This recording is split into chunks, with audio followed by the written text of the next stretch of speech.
새벽기도로 나오신 모든 샘물 성도 여러분들을 주님의 이름으로 환영합니다. 우리 함께 샘물의 기도 드리도록 하겠습니다. 마음 모아 샘물의 기도를 하나님께 드립니다. 먼저 우리의 믿음을 고백합니다. 여호와는 나의 목자시니 내게 부족함이 없으리로다. 아멘. 우리의 선한 목자 되신 하나님, 주님의 인도하심 안에 참된 평안과 만족을 누리게 하심으로 감사합니다.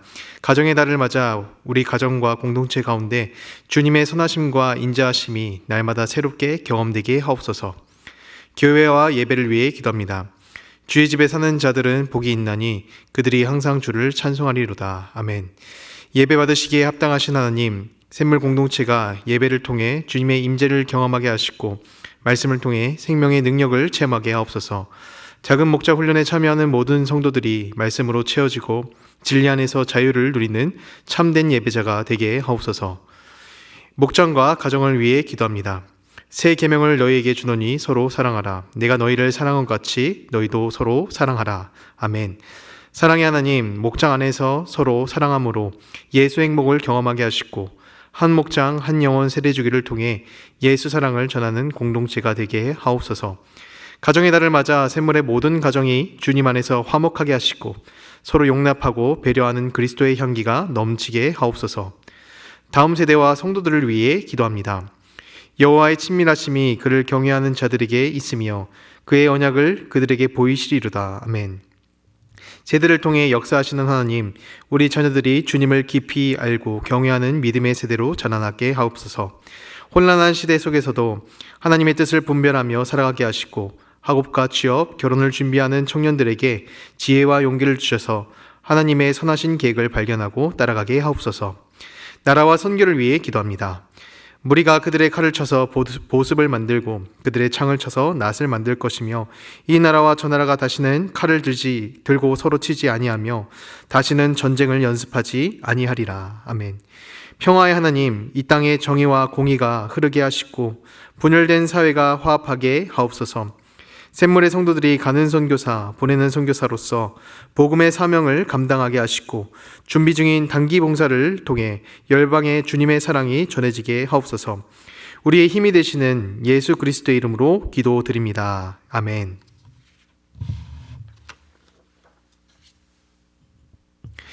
우리 시간 함께 하나님 말씀 살펴보도록 하겠습니다. 오늘 하나님께서 우리에게 주신 말씀은 열왕기상 5장 1절부터 18절까지의 말씀인데요. 우리 14절까지만 함께 교독해서 읽도록 하겠습니다.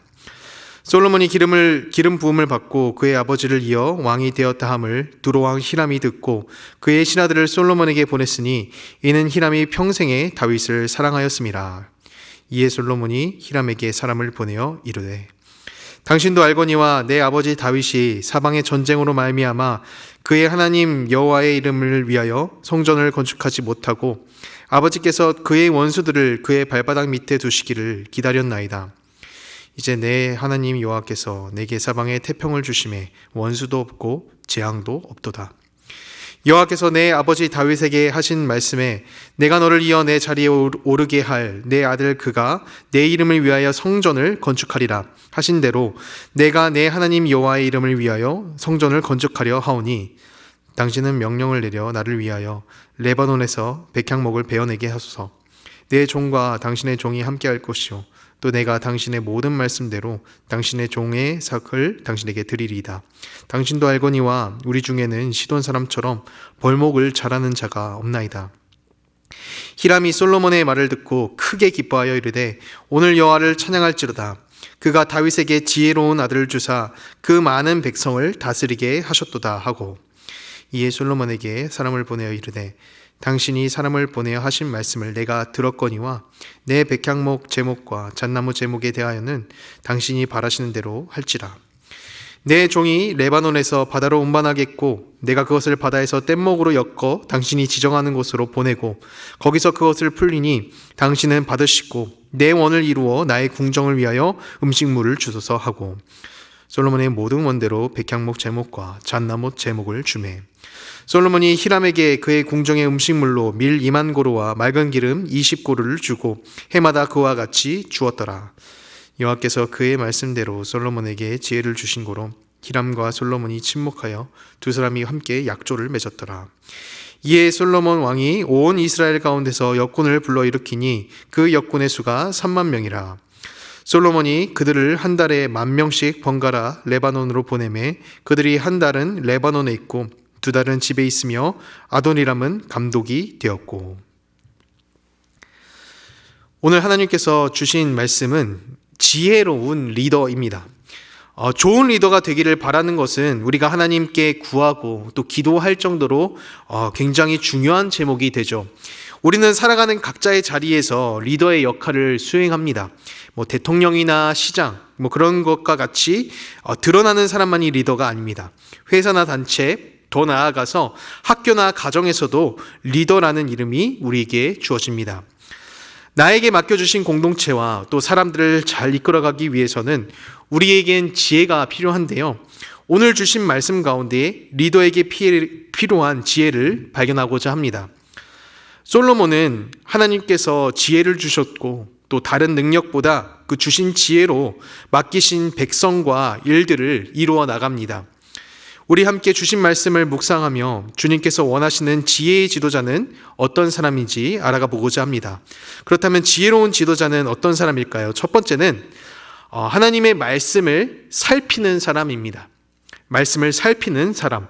우리 본문 말씀 5절인데 함께 보도록 하겠습니다. 여호와께서 내 아버지 다윗에게 하신 말씀에 내가 너를 이어 내 자리에 오르게 할 내 아들 그가 내 이름을 위하여 성전을 건축하리라 하신 대로 내가 내 하나님 여호와의 이름을 위하여 성전을 건축하려 하오니. 솔로몬이 성전을 건축하게 된 이유는 자기 자신의 이익을 위해서 또 다른 나라 왕들이 그렇게 했던 것처럼 자신의 권력을 공고히 하기 위해서 국책 사업을 진행했던 것은 아니었습니다. 솔로몬은 하나님께서 하신 말씀을 기억했고 그 뜻에 따라서 성전을 건축하려고 하는 것이죠. 솔로몬은 하나님의 말씀에 따라서 평화로운 관계를 만들어 갑니다. 왕이 되었기 때문에 그 힘을 보여주기 위해서 자신의 뜻대로 할 수가 있었지만 그러지 않았습니다. 아버지 다윗이 이웃 나라들과 전쟁으로 함으로 그로 인해 흘린 피로 성전을 건축할 수 없었다라는 하나님의 말씀을 살폈고 하나님께서 원하시는 삶을 살아갔던 것이죠. 이처럼 정말로 지혜로운 리더는 우선적으로 하나님의 말씀에 귀를 기울이며 그 뜻을 따르는 사람입니다. 솔로몬은 하나님뿐만 아니라 많은 사람들에게 지혜로운 왕으로 평가를 받는데요. 솔로몬은 자신에게 있는 지혜가 어디서부터 왔는지를 기억했습니다. 잠언 9장 10절의 말씀의 내용입니다. 여호와를 경외하는 것이 지혜의 근본이요 거룩하신 자를 아는 것이 명철이니라. 이 솔로몬이 직접 말하고 있는 잠언의 내용처럼 그는 하나님 앞에 간구했고 그 구한 내용대로 하나님으로부터 명철의 은사를 받았습니다. 솔로몬이 참된 지혜자로 인정받는 것은 하나님께서 지혜의 근원이 된다는 것을 잊지 않고 또 기억했으며 주님께서 하신 말씀이 땅에 떨어지지 않게 살폈다라는 것입니다. 우리는 능력 있는 지도자가 되기를 바라죠. 그리고 어떤 공동체든 능력이 없는 지도자보단 능력이 있는 지도자가 훨씬 덕이 된다라는 것을 보게 됩니다. 지혜롭고 능력 있는 지도자가 되게 되면은 내 원하는 뜻을 쉽게 이뤄갈 수 있기 때문에 또 많은 사람들이 내가 그려가는 뜻에 동참하기 위해 따라온다는 것을 아니까 우리는 똑똑하고 능력 있는 지도자가 되려고 해요. 그러나 내 뜻을 이루기 위해서 지혜를 얻고 능력이 있는 지도자가 되고자 하는 것은 분명한 한계가 있습니다. 사람이 자기 길을 계획할지라도 그 길을 인도하시는 것은 하나님이시기 때문입니다. 이 말씀을 내 가운데에 새기고 내 뜻과 계획을 위해 지혜를 구하는 것이 아닌 하나님께서 주신 말씀이 무엇인지를 기억하며 그 뜻을 지키는 삶을 살아가길 바랍니다. 솔로몬이 하나님 말씀의 뜻을 살피며 주시는 지혜를 복으로 받았듯이 하나님의 말씀을 따르는 삶을 살아갈 때 주시는 지혜름이 있기를 소망합니다. 지혜로운 지도자는 어떤 사람인가? 두 번째인데요. 평화의 관계를 추구하는 사람입니다. 참된 지도자는 그 인격도 따라온다라고 하는데요. 관계를 풀어갈 때 갈등 가운데서 풀어내는 것이 아니라 평화로움으로 풀어가는 것이죠. 그래서 주신 공동체 가운데에 지혜로운 지도자는 평화의 관계를 추구하는 사람입니다. 오늘 말씀을 읽어보면 하나님께서 솔로몬에게 평화를 허락하셨습니다. 4절 말씀입니다. 이제 내 하나님 여호와께서 내게 사방에 태평을 주심에 원수도 없고 재앙도 없도다. 어떤 한 나라가 평화롭다라는 것은 그 나라의 지도자가 탁월한 능력이 있다라는 것을 보여줍니다. 다스리는 왕이 힘이 있기 때문에, 아니면 탁월한 외교 능력이 있기 때문에 그만큼의 평화가 뒤따라오는 것이죠. 그러나 솔로몬은 평화는 자신이 이뤄낸 업적이 아니라 하나님께서 허락하신 선물이었다라는 것을 고백합니다. 4절의 말씀을 보면은 하나님께서 주신 평화임을 고백하고 있죠. 이를 보며 평화라는 것 역시 하나님께서 허락하시는 은혜임을 알게 됩니다. 여기에 더하여 솔로몬은 하나님께서 허락하신 평화를 그렇구나, 평화로운 시대구나 안주하는 것이 아니라 계속해서 평화의 관계를 추구했습니다. 그 마음에 따라 이웃 나라들과 경쟁하는 것 대신 연합하고 전쟁 대신 평화의 관계를 가지기 위해 힘을 쏟는 모습을 보게 되는 것이죠. 하나님께서는 솔로몬의 화평을 통해서도 이를 이루어 가십니다. 솔로몬이 화친한 이 두로왕 히람을 통해서 성전 건축에 필요한 백향목을 확보하게 됩니다.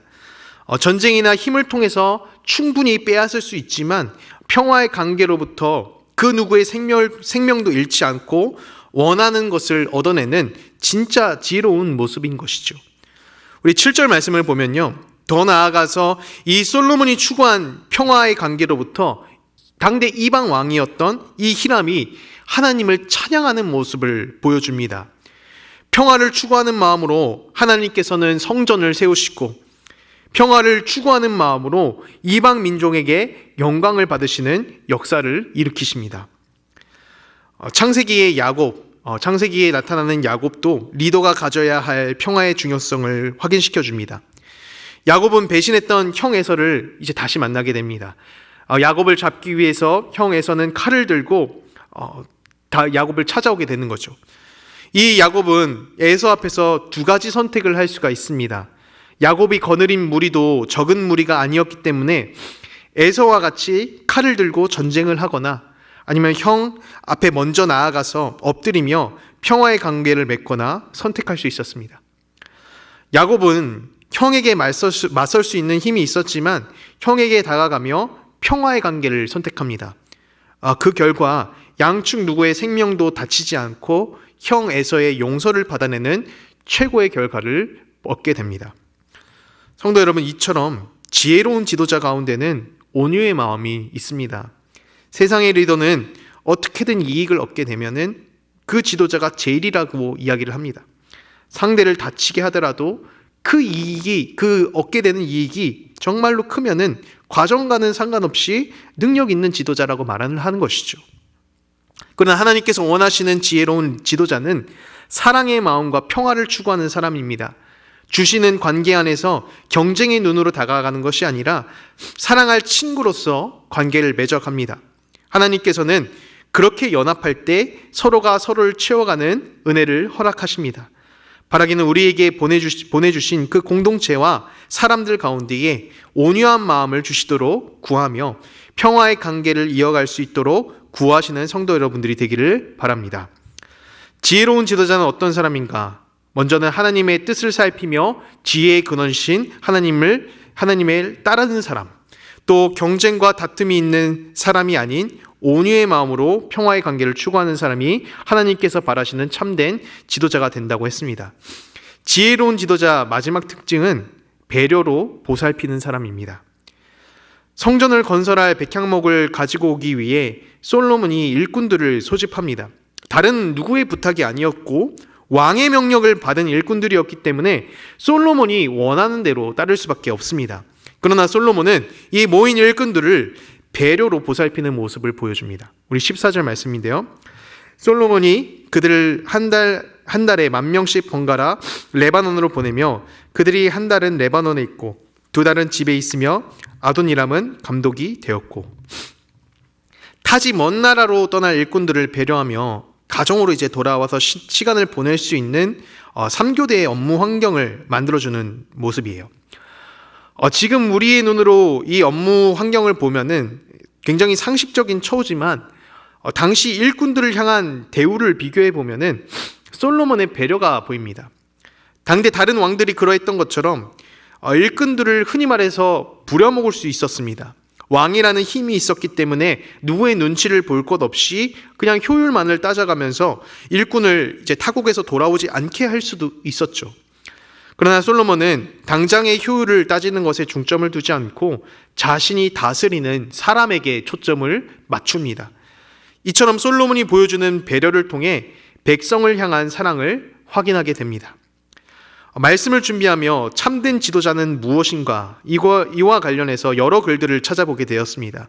그 중에 하나의 글이 마음에 들어오는 글이 있었는데요. 그 글이 무엇이었냐면 보스는 위에서 고삐를 잡고 리더는 앞에서 방향타를 잡는다.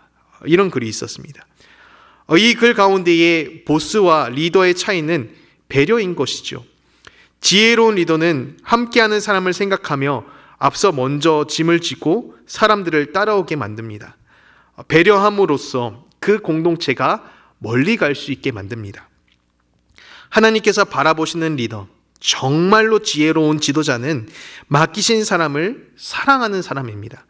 그리고 그 실천은 배려함으로부터 이루어집니다. 솔로몬의 아들이었던 르호보암에게 내려졌던 첫 번째 조언도 백성들을 사랑하고 배려하라는 말이었습니다.